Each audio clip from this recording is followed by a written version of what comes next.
Hello sweeties, today's video will be a little bit more personal, but I will still give you a lot of strategies, especially if you love to travel, you love to meet new people, or you want to start doing it. I'm gonna tell you a little bit about my story and what tips I can give you for your fluency regarding this experience. Alright, let's do it.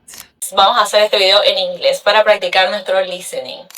Why do you think some people study English for 10 years and some people maybe just start doing it naturally or can have conversational English way easier? After studying languages in different countries, I realized one thing. And a little disclaimer, I didn't study in the US or the British countries. I studied in some different places around the world. First, there was France, where I was actually studying French, but I ended up improving my English so much. Then I went to Brazil. Yes, it's not an English-speaking country, but there I was taking a course for English teachers. So everything was in English and it was more focused on methodologies. And the third one was South Africa, where I would have never imagined the amount of accents there are in this place.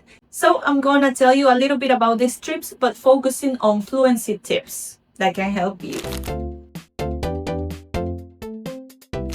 So basically, I will teach you a few things that traveling taught me about fluency, and we're going to do some practice. Of course, because remember, here we always practice out loud. Siempre practicamos aquí en voz alta. So get ready and speak out loud. Don't worry if you sound like a crazy person speaking to yourself. Just do it. First of all, France. France wasn't all that I expected. You know, I was there doing a student exchange program. Just to give you a little context, you know, like you go there and somebody else comes to your house. The idea is to experience the culture, learn the language. You live with a different family, with a host family. So I was basically thinking, oh, okay, it will be a year of partying, of getting to know people, like going out, experiencing new things. No, I was mostly at home. There was nothing much to do where I lived. And also my host parents didn't give me permission for many things. Basically, I could just hang out until 7 p.m. in the afternoon because most of the year it was night by 5 p.m. That's what people don't tell you about Europe. I was very young. We didn't have social media yet to find out or research about many things. The thing is, I got there with basically a 0 in French. I knew how to say Je m'appelle Valeria. That was all because I did had like 2 months of French lessons, but then I thought like, whatever, I can learn while I'm there. I'm really good at languages. So no, it was so difficult at the beginning, especially, no, and it was also difficult to make friends there. But what France taught me was that speaking a language and becoming fluent at them starts by listening completely. That's the main thing when you want to learn a language, okay? Because when you are first learning a language, cuando estás empezando a aprender un idioma, you might be afraid of speaking, etc. But what will help you speaking is the listening, because everything you hear, you will replicate, okay? Everything you hear, you will imitate, and that's how you learn a language. You can also read, of course, you can study grammar a little bit, but what it taught me was how much slang matters. Slang, remember, is palabras coloquiales, palabras naturales de uso del día a día. And also, it's so important to pay attention to slang and gestures. I realized I don't understand what they're saying, but I can see their facial expressions. I can listen to the tone they are using. Are they happy? Are they mad? Are they angry? No, so that's when I really started like catching up and learning. So I remember I was with a Mexican friend. We were both exchange students. So we would just start repeating and kind of making fun of the phrases that we were learning. So like we would repeat them constantly to each other. We would like make fun of the way it sounded because it was so different for us. No, we were not mocking the French. We were doing that in other aspects. So remember, the first step is listening, but truly listening, okay? Not a superficial listening. You have to listen to everything. The intentions, the feeling, the tone, the personality of the person who is saying it can help too. Let's practice this with some phrases in English, of course, because here we are learning English. What we are going to do, I tell you the phrase, you repeat with me exactly the way I repeat it. Copy my personality, my feelings, everything. No, what I'm trying to say is... Are you repeating with me? Come on, get into the character. Act. Pretend you're an actor or an actress. Okay, I think you got it wrong. Okay, I think you got it wrong.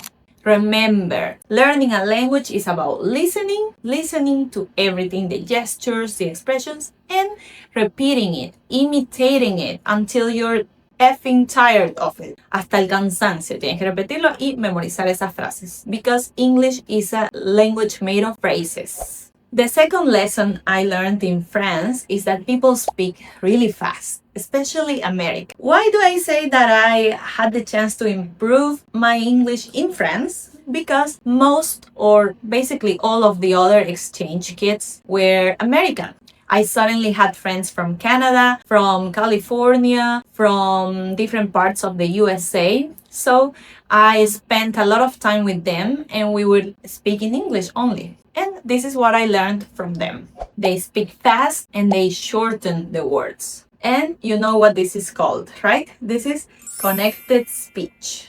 And natives use it a lot. You don't have to use it if you don't want to yet, but it's important that you start recognizing it, paying attention to these connecting sounds and this fast speech too. Let's start with a simple one. In school, they will teach you, what are you going to do now? In real life, you might hear, what you gonna do now? What you gonna do now? Okay, are you practicing with me? What you?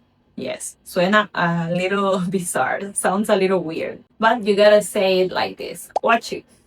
What you? You repeating with me? What you gonna? Gonna. Gonna. Can you hear? I'm not saying gonna. You can say it like that too, but try to listen to these subtleties, okay? Estas sutilezas. What you gonna do? What you gonna do now? Okay, and copy the intonation. I hope you're repeating with me. What you gonna do now? Now, a question in the past. When we hear Americans speak fast, sometimes we think they are not speaking properly. And maybe it's not that they don't speak properly, but it's like they speak so fast, they kind of eat some words or they shorten them. So for example, the school form would be, did you go to the meeting? Did you go to the meeting, for example? What you might hear from an actual American would be, did you go to the meeting? Okay, it sounds like, but why don't they say did? Did is the correct grammar rule for the past. Maybe they are saying it, but it's just like they are saying so little of it that you cannot hear it, but it's kind of there. Listen to me again. Did you go to the meeting? Ese j no es un you, okay? You, you. The D is there, okay? The rest is not, but this is what they actually sound like. I'm gonna give you an example from a series. Did you go to the meeting? Did you go to the meeting? Okay, I hope you are practicing with us. Remember, real speaking is connected. Yes.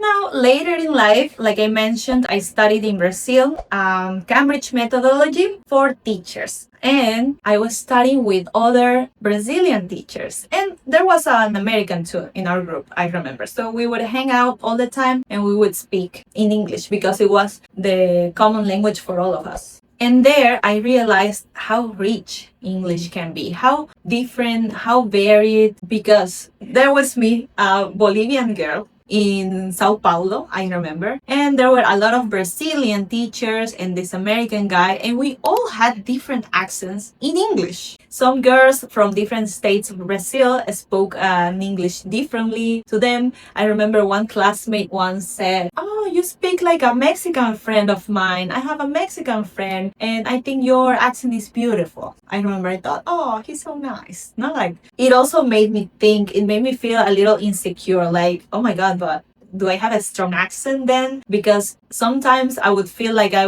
spoke almost like a native, you know? But then I would listen to myself speaking and it wasn't like that. I don't speak like a native. Maybe you can tell, maybe you can realize I'm not a native speaker, and that's okay. I don't promote myself as a native speaker, okay? I love my accent. I love my roots. I love to have a little something in there, and I suggest you try that too. That is the second tip. Don't worry about your accent. Better yet, try to embrace it, okay? Try to make it part of you to help you speak with confidence. Sometimes us non-natives are going to make like mistakes, little mistakes in pronunciation, and that's okay. Everybody does it and you are still gonna be understood. Aún así te van a entender. Let's practice these two words that often cause my students like a little bit of stress to say them because it could sound like a bad word. Yes, you know what I'm talking about. Beach and bitch. For example, let's say, oh, I love the beach.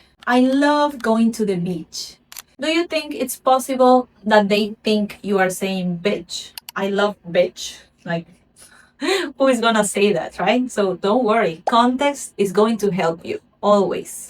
But let's practice this word. I don't know if you noticed, but when I say the word beach, look at my face. I'm smiling. Yes, because the beach is so beautiful. No, because this is the sound of this vowel. Beach.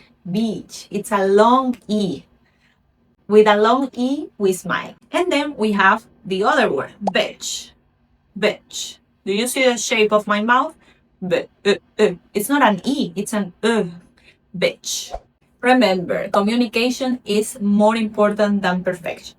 When I was a lot older, I had the opportunity to go to South Africa. There, I was preparing for a certificate that is usually important for us teachers, but I just wanted to live basically in an English-speaking country, and South Africa is. I didn't know there were going to be so many different accents, but it was an amazing experience for me. When I arrived there were students who were from the beginner levels. I remember specifically a Brazilian girl, and she couldn't even say, hello, my name is this. She had her phone to translate every single thing. And she was staying there for a month.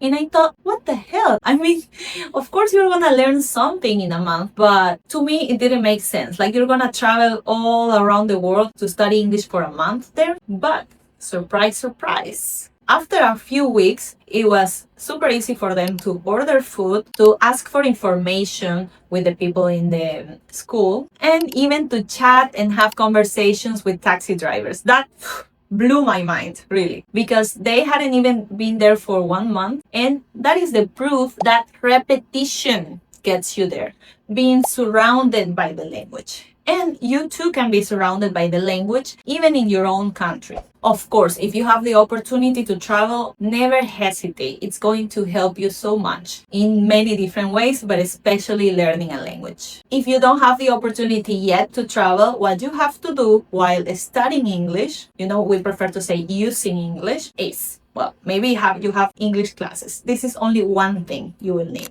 You need to surround yourself with English. Listen to music, listen to podcasts, series, movies, download apps to talk to people, download apps to learn vocabulary, and don't forget, practice out loud, like a crazy person. Speak. That is the last tip, my dear. You have to be disciplined, but I like to say you need to have a curious discipline. You need to find something you like and be obsessed with it. It doesn't matter if you don't like English. Maybe you like cooking, okay? So watch cooking shows in English. Watch shows about cars. Watch the Formula One. Watch your football matches in English. I don't care. Just get obsessed with something and do it in English. Eso es todo por hoy, darling. Espero que hayas disfrutado este video, que hayas mejorado, practicado tu listening. Recuerda, si hay algo que tal vez no entendiste, puedes usar los subtítulos aquí en la aplicación. Recuerda que no necesitas sonar perfecto, solo aplicar todos estos tips que yo te doy. Y si quieres estudiar conmigo, aquí abajo puedes encontrar el link.